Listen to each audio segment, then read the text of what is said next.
All right. We got the red button, so we're recording. Bryan, welcome on to Around the Coin. Bryan, you are the co-founder of Republic Crypto. Yeah, I'm excited to dive in with you today.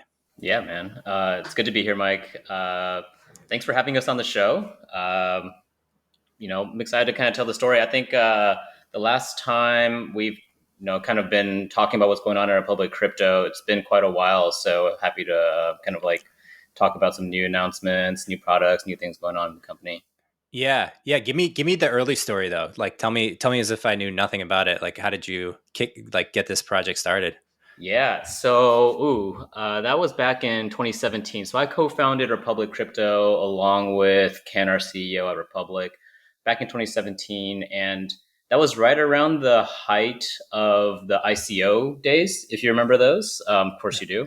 But basically, we saw in 2017 that there's a lot of hype going on around crypto. And if you think about what ICOs were, they were a way to crowdfund, right? They're a way for projects to crowdfund from people all around the world. But the issue with that was sometimes they weren't the most legally compliant ways to crowdfund. And in fact, you'll see a lot of them, were selling unregistered securities and done in a way that wasn't super secure. So the history of Republic is Republic started off, before Republic Crypto was founded, as a regulated, compliant framework for people to raise capital from unaccredited investors. So unaccredited investors are, also referred to as retail investors, and they typically have been locked out of investment opportunities, such as like venture investing, angel investing. So Republic set out to create a platform that allows people to invest in startups compliantly. And if you merge that with what ICOs were doing in 2017, I felt that it was a perfect match for people to leverage a platform like Republic to invest compliantly in crypto and blockchain, and also just get access to these types of investment opportunities.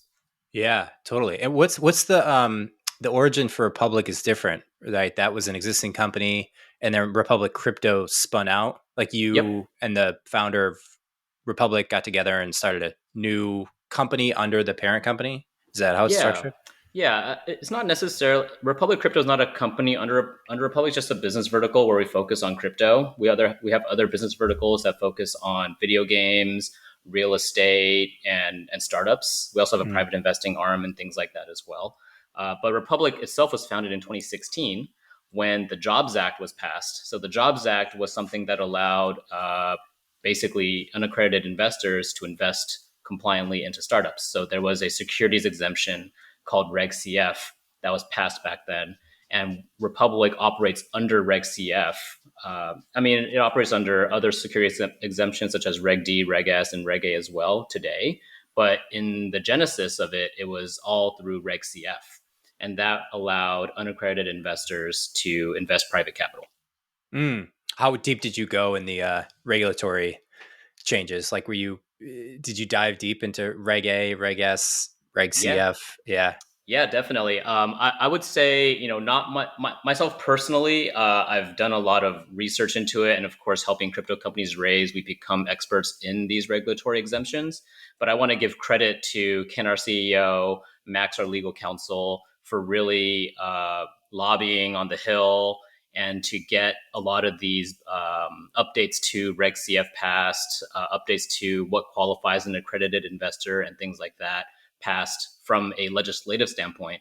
And Republic itself has actually been cited numerous times in some of these changes that were made to Reg CF most recently. So, as a company, we've been really involved in I guess, the political or legislative side of these securities laws. And as a business, we're able to now support more companies and support more investors in our goal to democratize access to private investing, and myself specifically focusing on private investing in crypto and blockchain companies. Yeah, that's awesome. I mean, it's so necessary. Like, I think politicians just have, they're just at the whims of whatever company and body organization is influencing them, right? And it's Yep. so important that companies. I think often the mentality, especially in the startup world, is like put your head down and just build.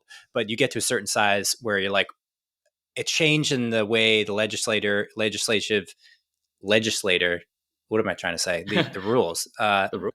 Yeah. legislature is Yes. set up makes a big difference, right? Like I know AngelList really is kind of a leader in the traditional investment with Yes. syndicates. Is Republic a competitor, or is it Yeah. parallel in some ways to AngelList? I'm curious how it's positioned. Yeah, I'm glad you brought that up, actually. We actually spun out of AngelList. So, Ken, our CEO, used to be general counsel at AngelList.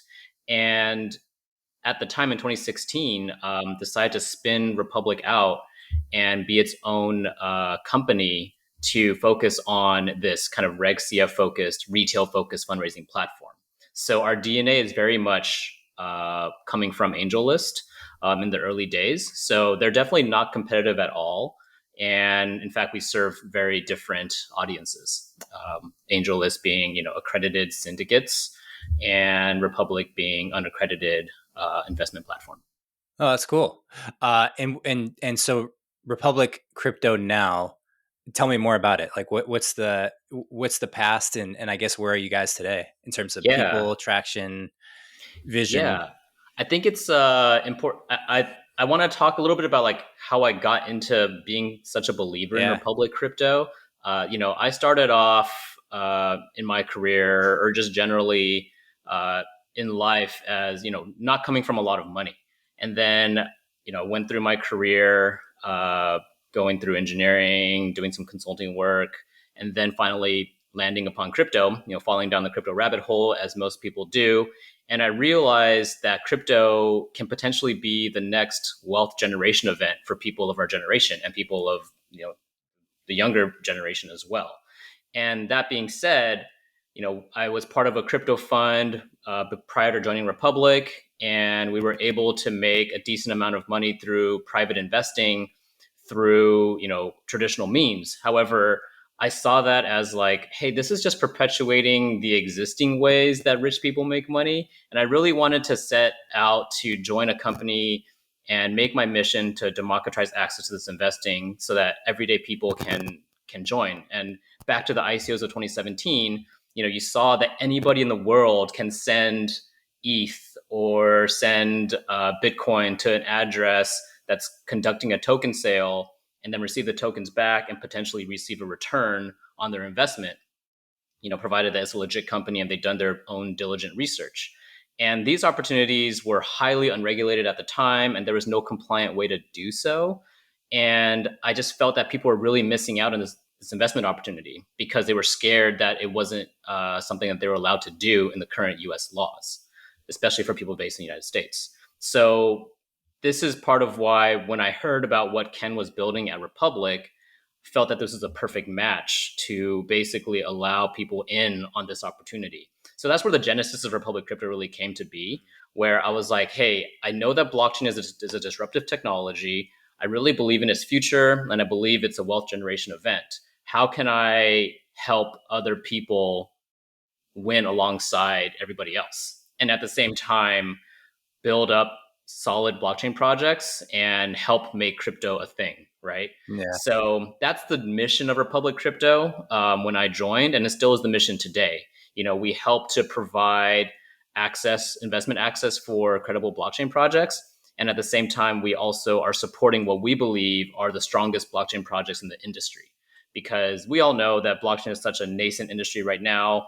There's still a lot of fear and uncertainty and doubt and people that don't believe in the technology. So we're setting out to highlight and showcase the strongest projects and at the same time allow people to invest in them so that they can succeed along with everybody else. That's cool. Congrats on Yeah. that. That's awesome. Where do you think that comes from? This desire to basically enable, what would you call it? Enable financial opportunity for people who traditionally wouldn't have that. It's Yeah. like there's kind of this closed garden of investment opportunities, which I think was mistakenly accelerated by the government with the accredited investor. This is my personal belief: is that the accredited investor rule, where you had to have at least $1 million in savings or net worth and 200,000 in income before you Right. can even make an investment in a startup company. And that just seems so crazy. It's like, well, these startups are having tremendous returns, but you have to be wealthy in order to invest in them. And that, yeah, that, It it really is it's a tough requirement, right? Like not many people fit in that requirement. And essentially what that requirement is saying is that the government believes you are a smart investor if you are rich enough to be one. I think the other argument also is like if you're rich enough, then you can also like bear the brunt of a potentially poor financial decision, which I can see that point as well. But really, investor sophistication and how rich you are isn't necessarily like a yeah, one-to-one correlation. yeah, So that's something that we're trying to set out to change, starting with Reg CF and also starting with changing what it means to be an accredited investor. So with these proposals, I believe we recently were able to raise the cap of Reg CF from 1 million to 5 million. That's the limit that companies are able to raise. So they're able to raise more capital these days, which is great, which means that more investors are able to participate because now you can raise up to 5 million. I also believe that the definition of what an accredited investor is becoming more and more relaxed, which also allows more people to participate in these types of investment opportunities. So, with these things combined, I think we're going to eventually reach a state where the opportunity for everyday people to invest in private startups, which historically has been pretty lucrative, this opportunity is now open to more people. And one thing that I think is a super strong parallel is that this is a strong parallel to what blockchain core tenets are. Right? They want to decentralize all the things, disintermediate the middleman, and provide democratic access to all. You hear things about fair launches going on in DeFi. You hear about people trying to bank the unbanked, and all these kind of ideas that flow in these blockchain circles. I think have a very strong correlation to the ideals that Republic has as a company as well. So, which is why I think Republic Crypto and Republic are just like a perfect, like logical fit. yeah, totally. Yeah, no, it makes a lot of sense. And it's good to hear that the pendulum is swinging towards more freedom for individuals to make their own investment decisions. Like you put it the nice way, you put it the kind way, where you're like the government believes that people with more money have the ability to make more sophisticated investment decisions, which is probably true because they had to have gotten to that level somehow. But it also, another way to say that same thing is that people without money are not smart enough to make investment decisions. And that's where I'm like, I don't know, really? I mean, Exactly. even if I have 10,000 in my bank account and that's all I have, what if I want to invest 500 into, Yes. a company that a friend of mine is starting? It's like, Yeah. and you can't do Exactly. that if the government says no. Exactly. I mean, and that's exactly the type of stuff that we're looking to address. I mean, at Republic, the Mm, minimum investment you can make is $10. It can go as low as $10 on some of the investment opportunities. But of course, for a lot of larger deals that require accredited investor, you have to, invest more. But we believe that it could be a sliding scale that can basically incorporate anybody that wants to participate in this type of investment. So yeah, it's all about just providing equal opportunity and access to these types of investment opportunities. And we think that investor education is really important, which is why we also are trying to educate people on what blockchain technology is, what cryptocurrencies are. And as you know, there's a lot of shady stuff that happens in crypto. There's also a lot of non-shady things, right? So along with all the noise that you're seeing these days, if you're able to distill out the signal, then you can make smart investment decisions that can get you very solid returns down the road. yeah. Yeah. There's definitely, I mean, I don't know if you have a thought on this, but there's some percentage of people who are deliberately doing malicious acts with the Yeah, intention of just, purely leeching off of people with fake decks, fake companies, this kind of thing. But there's also just a lot of people that are trying hard and failing. They're just not yeah, technically capable. They're not able to raise. They don't, whatever the chops are, even just in building non crypto startups, it's hard. yeah. So, yeah.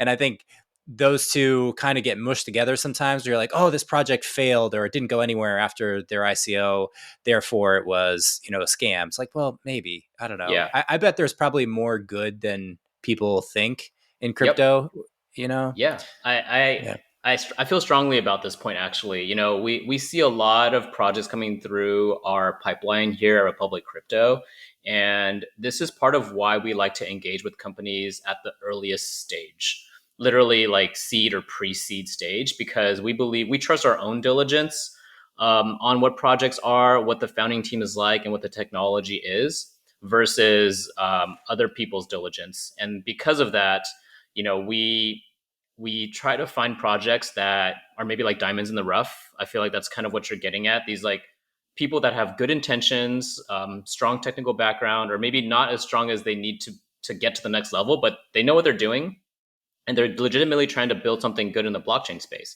So if we identify those kinds of projects, we have the resources within Republic Crypto to help accelerate these companies from seed to liquidity so that they can become successful. So this kind of dives into what one of our business lines within Republic Crypto is, which is our advisory arm, and where we take in these early stage projects and we help them through, the fundraising process, how to pitch to investors. We help them with their token design.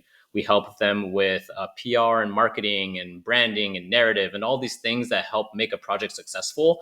But maybe these smaller teams don't have all the resources to do so.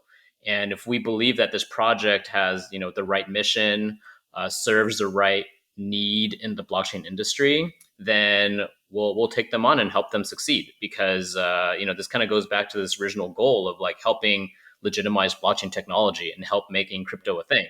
So there's a lot of opportunities out there, and especially now these days where blockchain is becoming more and more mainstream, we see a lot of cool projects, and it could be easy to miss some of these really early stage deals. And we want to support what we believe are the good people and the good founders in Yeah, the space. totally.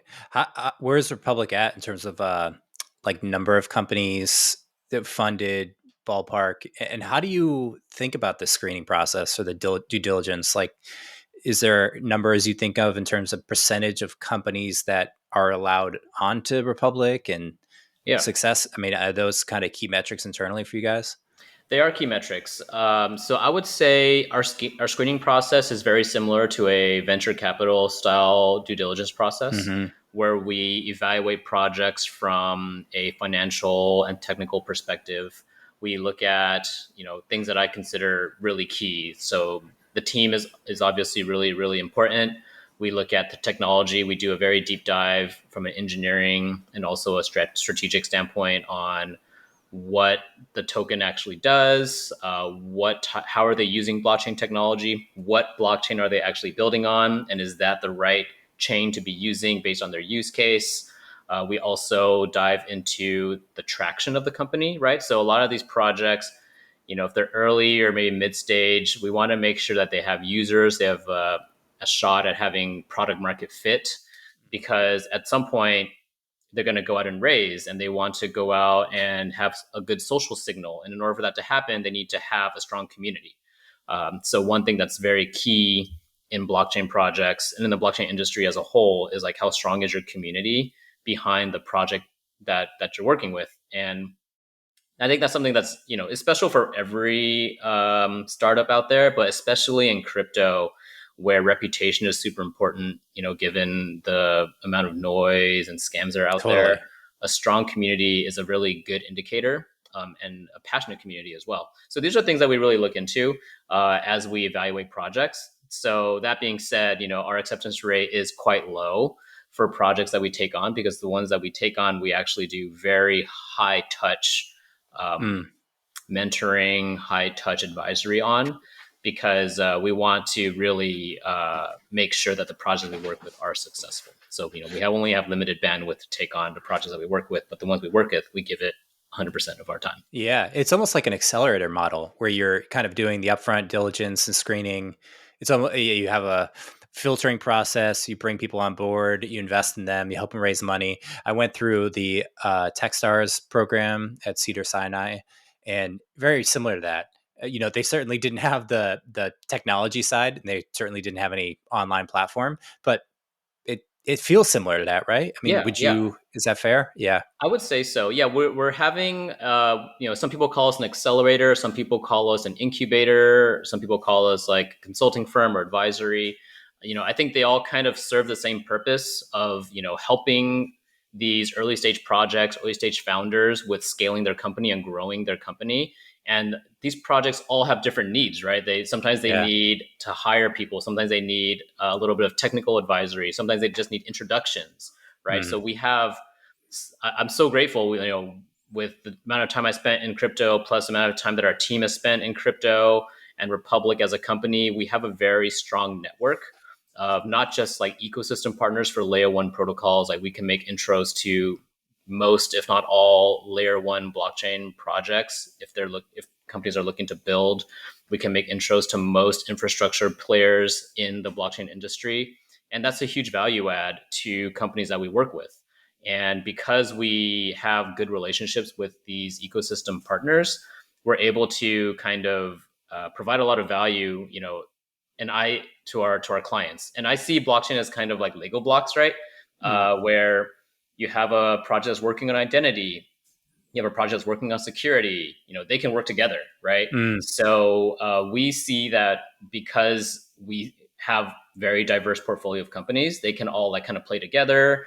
Or if they're not a good fit, we can also make introductions to other projects that we know that aren't exactly our portfolio companies, but are just friendly partners to ours, and figure out what the best way to get projects to work together is. Because I feel like blockchain industry is currently at a stage where we need to leverage the progress that other companies have made and Mm. build up, instead of trying to build like, oh, we need another layer one protocol, or we need Yeah. another privacy focused blockchain, right? Like these are all kind of built at the moment. Now we just need to build up and progress further, if that What? makes sense. Yeah. Tell me, like, what does an example come to mind to sort of color that? I mean, I guess like a really one that I see a lot, or maybe less today, but there was a time last year or 2 years ago that there were so many layer one protocols coming out, right? There's Mm. like, oh, this one is secure and scalable, and they have 1,000 and 10,000 transactions per second. And look at all these PhDs that are backing this project. And now you have so many layer one protocols where ideally any application could be built on top of, but no applications are actually being built on top of them. So Mm. I wanted to see a world where more applications are being built on top of the infrastructure that has been set up versus more infrastructure, Got it. at Yeah. least base layer infrastructure. Yeah. So that being said, so I think we're pretty good on base layer infrastructure, but we still need to build out maybe the layer above that, which is scalability, privacy, Yeah. identity, cross-chain communication, and bridges, so that all of these projects can talk to each other and work together. And then I don't quite think we're at the application phase where people are just starting to build apps and stuff. I think we're starting to get there, but I still think the infrastructure is like we're transitioning from the infrastructure to the application layer at the moment. Yeah. So, and that's why I want people to start using the Lego blocks that people have built, so that they can start building, abstracting more and more on top of what blockchain technology has already been Ki- created. I'm curious what comes to mind when you think of a few different Lego blocks. Like, what Lego blocks are you excited about? That's a good question. So I'm excited about quite a few Lego blocks. So I do believe that from from a cross-chain communication perspective, there's a lot of bridges being built, from Ethereum to Binance Smart Chain, or from Ethereum to Solana, Mm. or from Solana to Polkadot, right? There's like different bridges that are being built to help with the cross-chain communication. Also, sorry, and a big one is like from Ethereum to Bitcoin, right? People are wrapping Bitcoin from so that it can be used on the Ethereum blockchain these days, right? Mm. So I love that type of infrastructure that's being built. I also like seeing wallets that are supporting multiple blockchains. I love seeing wallets that are enhancing the user interface of so that people can like look at a human readable instead of like a string of numbers and letters to Yeah. log into their crypto, right? So these are the types of things I'm really excited about. I think that from a scalability standpoint, there's infrastructure. You'll see projects like Matic or XDAI that are being built on top of Ethereum to help with scaling. I think that those types of projects are really important to stress test how much network capacity is available on these networks, because at the end of the day, we're trying to build a world where the majority of the internet transactions are being hosted on blockchain technology. But currently, we're not at that stage. Not the Ethereum cannot handle the same amount of transactions as Visa or anything similar. But with the current scaling solutions out there, it's possible, and not only on Mm. Ethereum but on other blockchains as well. So anything to kind of help with just like this type of future adoption potential is what I'm a fan of. Yeah. Yeah.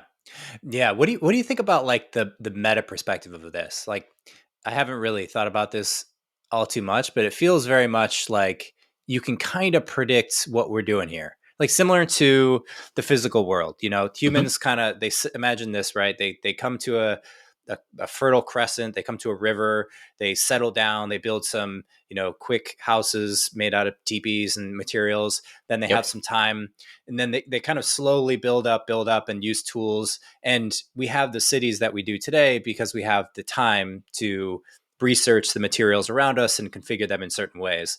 And there's core aspects to human life that, like, we need roads, we build vertically, so we have skyscrapers, we have cars to get around. Like, all these things they're kind of predictable. They're not random. They're almost like, if I were to picture an alien planet and just imagine, they have to have some way of commingling together. And I wonder if do you think that we're building something inevitable, that this can't go 100 different directions, this kind of goes one direction, and that, Yep. like, do you think about this, does any of I this make do. sense? No, it totally. I actually do think about this quite a lot, and I'm glad you bring this up because I actually don't get to talk about this stuff very much with a lot of people, because you have to like really understand what's being built today and extrapolate where that's leading to.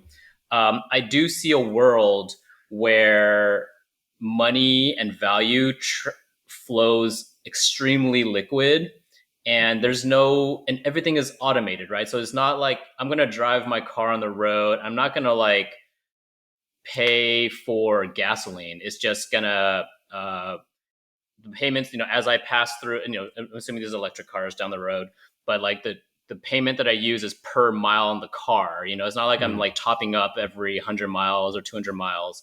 I think like you're paying in these micro transactions versus these batched longer transactions for prepaying things. I don't know if this is making sense, but like I Mm-hmm, feel mm-hmm. like one of the things that blockchain really enables is these like micropayments, these automated micropayments that as you pay per use, right? So think about internet, or think, I'm paying monthly for internet, but like maybe down the road you're going to pay per, I don't know, bit that's used, but Mm-hmm. that's paid in like a fraction of a Satoshi, right? Like there's a world where, and that's all automated through my Bitcoin wallet. I don't have to care. I don't have to log into like my Verizon account and make sure payments are going out. I don't have to log into the DMV to make sure that my license and registration is being paid on time. These are all like automated through smart contracts, right?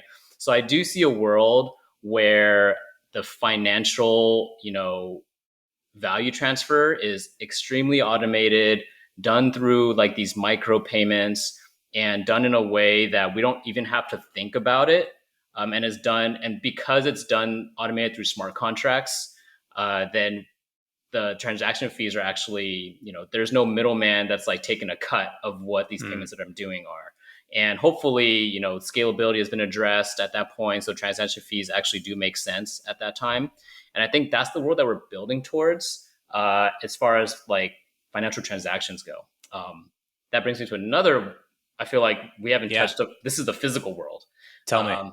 So now there's another revolution happening in like the digital world, like metaverses, right? So I think there's also this world where you're seeing NFTs take hold. You're seeing Decentraland, Sandbox, all these projects that are building this digital world where there's actual value being created in this digital land sales, digital horse races. So I feel like people that are in the younger generation will grow up and see this world where it's normal to live in your world essentially and put on your VR headset and be out there. So I do think that, there's some Ready Player One stuff going on Mm. where in the future people value their things in digital land, in the digital world, similar ways, if not more, than the way they value their things in the physical world. So there's these two different things that are happening currently where the current financial infrastructure is being completely disrupted with this like DeFi movement and the way value is being transferred automatically. And then similarly in the digital world, you're seeing value being placed on digital art with the advent of NFTs and people spending more and more time in the digital world. So I feel like these are the two paths that I think are pretty clear. If you extrapolate Mm. life, Mm. 10, 20, 50 years from now, we've already seen the roadblocks being placed today. Yeah, yeah, yeah. It almost seems like the maybe the last three generations have been a fight for food, survival, land.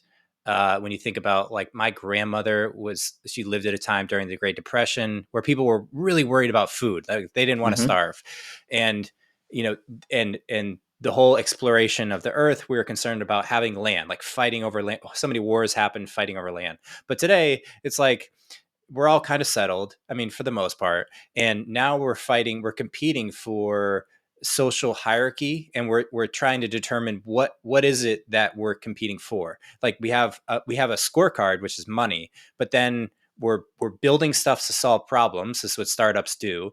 Yep. And when we solve all the base layer problems, we have on demand food, on demand, literally any product you could imagine to my door same day.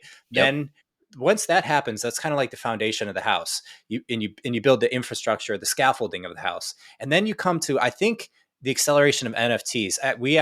I started a NFT company, and for the last 2 years have been running that, called Redeem, and we sold that. And one of the things I learned through that process was people are more interested in beauty and art today, as in the digital world, than I could have ever predicted. And I think that's because when you have all your base layer needs met, food, safety, housing, then if you don't have beauty in your life, it becomes dull. Yep. I think depression, if you're lonely and alone and you have plenty of food, you become overweight, you become unmotivated, depressed.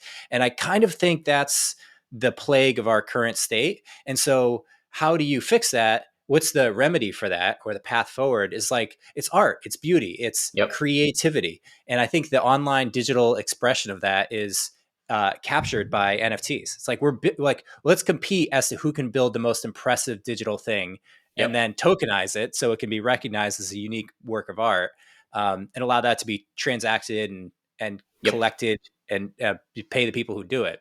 Yep. And like, that is a really exciting future to think about, just totally unleashing human potential of the mind. And like, let's see what kind of crazy shit we can build in the digital world. Yeah, I Yeah. totally agree with you there. I think that, I mean, that is one of I feel like NFTs and the angle that it has with art and pop culture is one of Mm. like the key catalysts that has taken blockchain adoption to the next level, right? Before NFTs were associated with art, NFTs have been around for a long time. The ER721 standard has been around since the beginning, and people have used NFTs as like tokens to get access to things, from a technical level. But now that it's been used as a way to represent digitally unique artwork, or used as ways to get access to things in the metaverse, where now you're like talking about major entertainment companies getting into the space, music being represented as NFTs, pop culture, things that everyday people can actually grasp, versus us talking about like, oh, what's the latest DeFi yield farm that's going to give us like, the most yield by staking and then getting a Yeah, derivative yeah, off of yeah. that. Like, these are terms that people don't really care too much about. But when you start talking about, hey, like, look at this band, they are tokenizing their artwork, or look at this like super sick piece of art that you can burn it and then receive more art down the road. Like, oh, they're like, oh, it's so creative, right? So these types of ways to explore the creativity of the human mind represented or using blockchain technology, I think is a really cool use case and helps like accelerate the adoption. So I do think that, seeing NFTs in the metaverse and allowing people to have that creative fulfillment that you're talking about Mm. is going to be like one of the major driving factors of adoption down the road. And we're seeing that, right? We're seeing that Yeah, today yeah, with people building art galleries in Decentraland. We're seeing that with people, creating digital shoes to wear on their avatar, but then getting the physical shoe as well. Like it's all like yeah. being set into motion. Totally. Yeah, and to just imagine, I feel like Apple has an opportunity to build their best product, which would be a VR. It's not even a headset. It would have to be like a VR glass. You barely even notice that you're wearing it, Mm-hmm. and when you experience it, it renders so fast that it's indistinguishable from human life. And it'd be like you can just go anywhere in the world. You can invent, like Decentraland still is. It's like noticeably virtual. Yes. You don't mistake that for real life, but it doesn't seem that hard to imagine. You just slip on these glasses and you're like completely immersed in a world that's indistinguishable. I went to this you ever been to a place in LA in Century City? I think it's called Dreamscape. It's Dreamscape. it's pretty cool. It's in the mall in Century Mm-hmm. City. And you go in and they've got these, you put on the headsets and you have a backpack that has the CPU in it. And Yes. Yes. Yes. they have like the whale, you could go underwater. They have Yes. alien worlds. And we did two of them, my wife.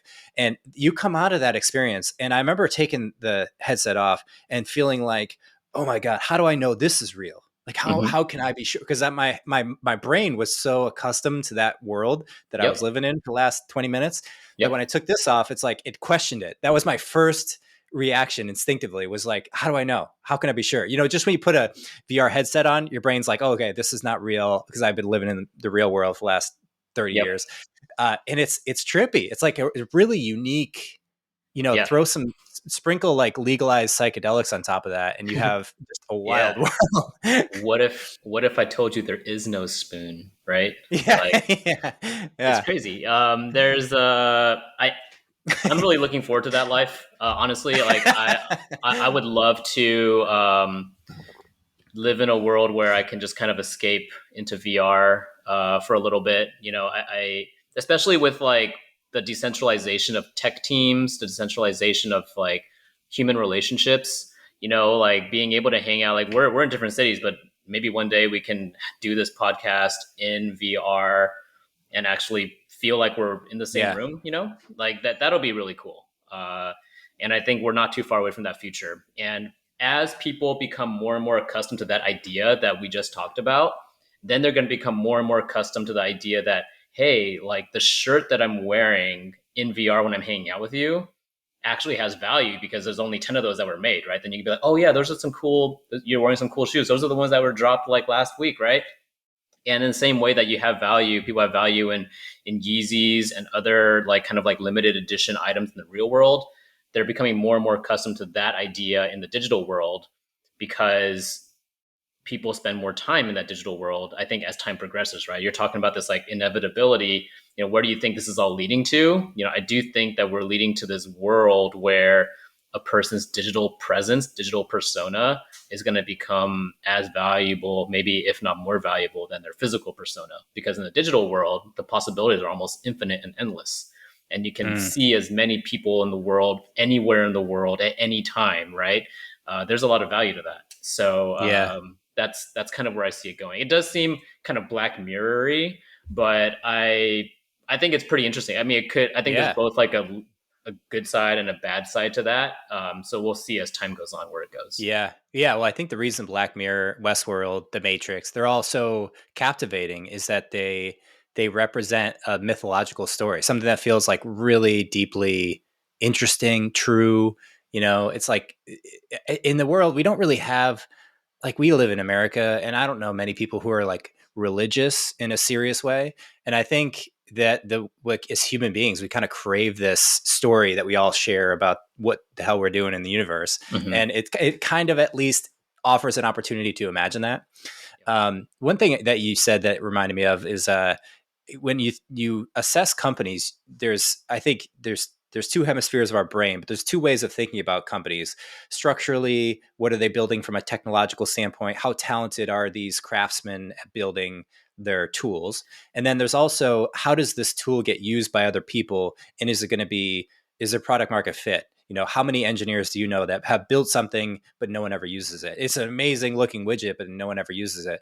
And I almost wonder if right now we're in this layer. Like I interviewed a couple guys that do name is escaping me off the top of my head, but he's super focused on layer one investments in crypto, and he's very, very smart. But I don't know how much of the vision he would have about with the way the future works.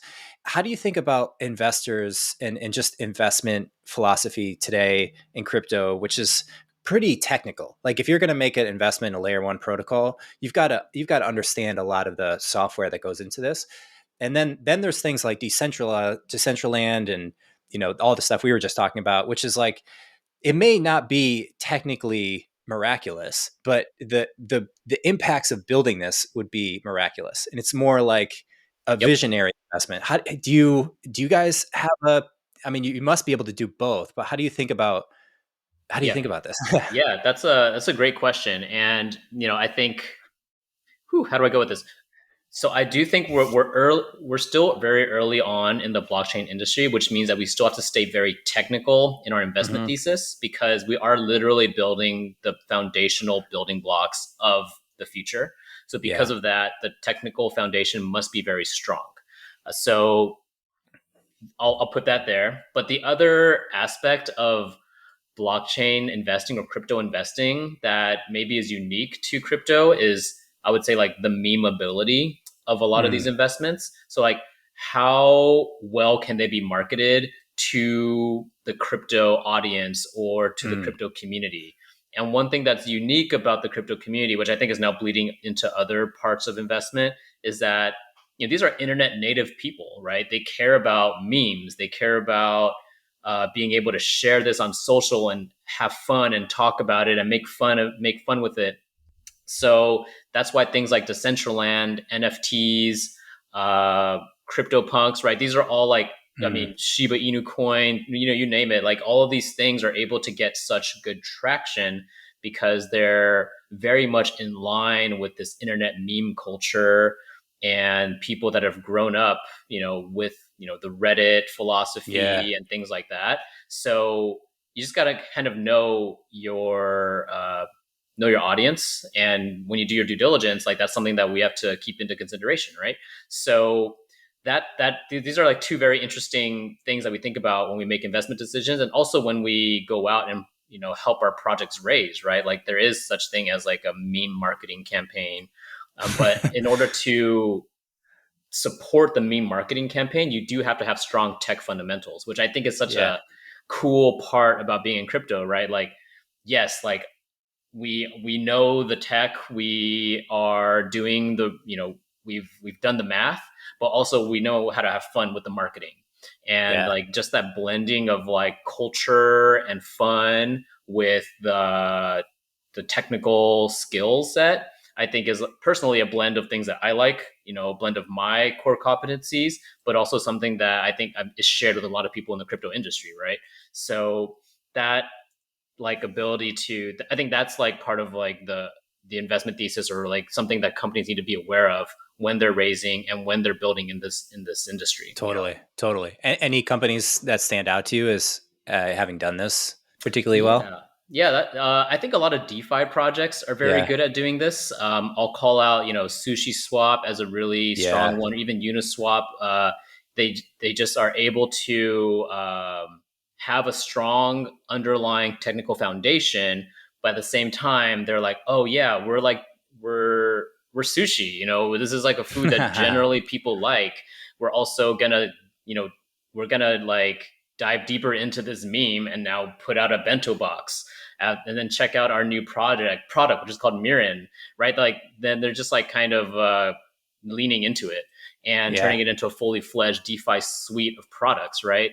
And all of these things, I think, are kind of help people. It kind of helps mask like how technical it is, Yeah.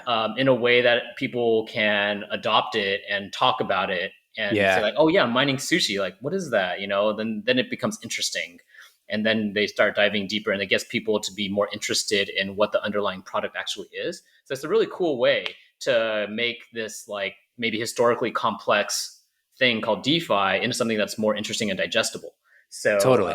that's something I think is like happening with like these crypto projects. Yeah, yeah, yeah. I feel like this is the brilliance of Steve Jobs, where he took this industry of cell phones and computers that were like the BlackBerry with all the whole keyboard and it's hard to use, and the PC with difficult interface, and like the quickest way to get someone that doesn't know about crypto uninterested in crypto is to explain it using like staking and layer one and all these things that people Yeah. don't. They're like, okay, how does that affect my life? Why does this matter to me? But if you make it either by analogy, like in your example with the sushi, that it's like, okay, I can get it. I can conceptually understand what you're saying by analogy to something I already know and that I'm familiar with, and that's not intimidating. And Yep. in the case of Apple, it's just like Apple's super simple. Like the technology underneath the hood of Apple is amazing, and but the user interface is so simple, and it's Yep. like that's a super difficult thing to do. Yes. Uh, yeah, I, yeah, I totally really agree. difficult. And that's like, I think the word that you use, like make it less intimidating, right? Like I feel like most of my life when I was trying to explain crypto to friends, it's all about, I found it actually very difficult to talk about crypto without me starting to say jargony words and making it sound intimidating.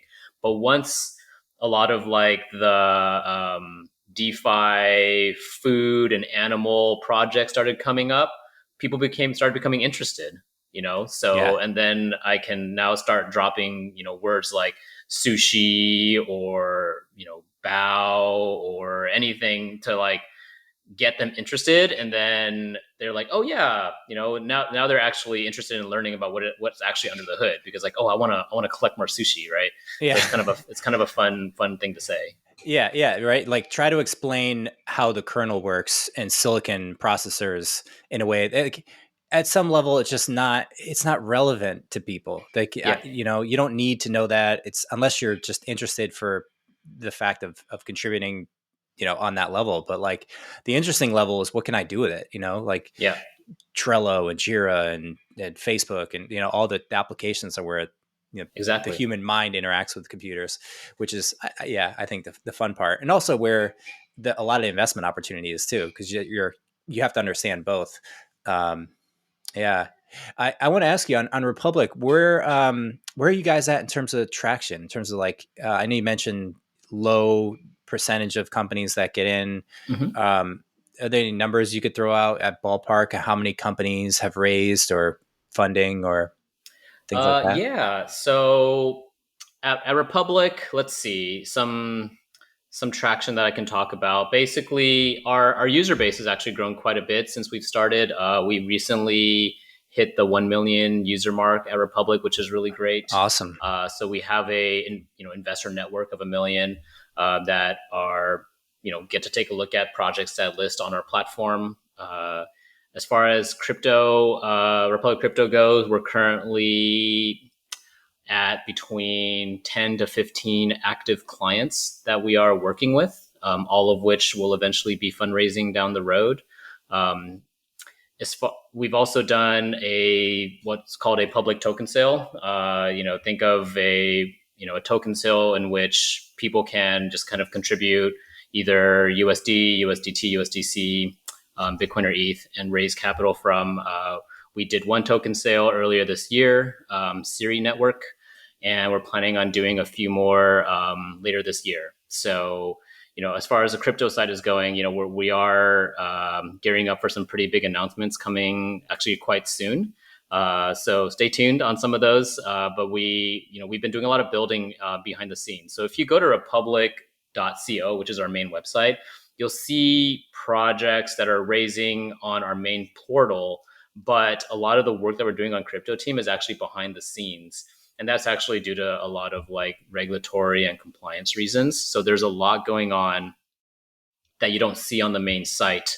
But you're able to, if you're in the crypto, industry, you'll be able to kind of like see what kind of things we're working on. But just due to like, U.S. securities laws and compliance, we're not able to be super outgoing and forward with a lot of the work that we're doing, Mm, unfortunately. mm. But yeah, it's just the nature of the industry that we're in. We try to stay as compliant as possible. I think that's something that our reputation kind of precedes us in. We try to do things the right way. Being a U.S. based regulated company, we try to make sure that everybody we work with and all the work that we do is done in a legally friendly framework. Yeah, regulations, man. It's tough. Yeah. It, Love it hate prevents me relationship. from bragging too much about what we're doing, which Well, which hey, I maybe would that's a love to good do. thing. I don't know. Yeah, exactly.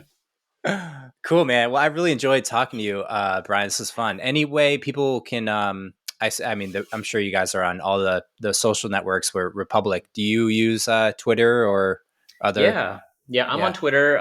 My Twitter handle is just my full name, Bryan Myint. Bryan with a Y and Myint.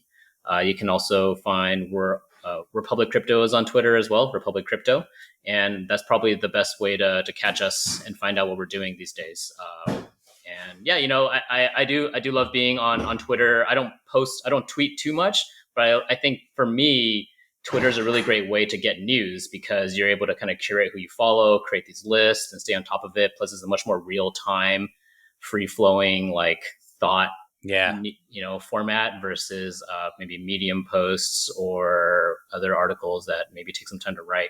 So I do like I do ingest news from like all sources, but Twitter is like my primary way to stay Yeah. on top of things. That's cool. That's cool. And are you guys looking for anything in particular? Like, I assume more investors, projects, uh, Yeah. anything We're else? always looking for really cool projects that are looking to fundraise, right? So, Hmm. our core competency is a fundraising platform. So, if you are a blockchain related project that is looking to raise capital, please hit us up. Feel free to find us on our website or message me on Twitter, and we'll definitely chat. I think we're trying to build the future of crypto with the strongest projects, the best Lego blocks out there, and trying to increase our network and really make crypto a thing. Right? I think we're getting there, but we still have a lot of work to do. Yeah, Legos and memes. It's a good way to Yes, think of it. And exactly. anyone internally you're looking for, if people are listening to the Republic Yeah, team. actually, great question. We are hiring, and I would love if somebody knows both NFTs and social tokens well. I'd love to talk to them. We're rapidly growing our team. We do have a lot of projects that we're trying to help out these days, and we're trying to build out our subject matter. We already have experts in these fields, but we can always use more. And given how popular these types of trends are today in crypto, just any blockchain native person really looking to just like dive into crypto and just like help us out with building out, shaping out the future, just hit me up. Awesome. Yeah. Awesome, man. Well, congrats on all the progress, Brian, and All right. hope Thanks, to have you Mike. back someday.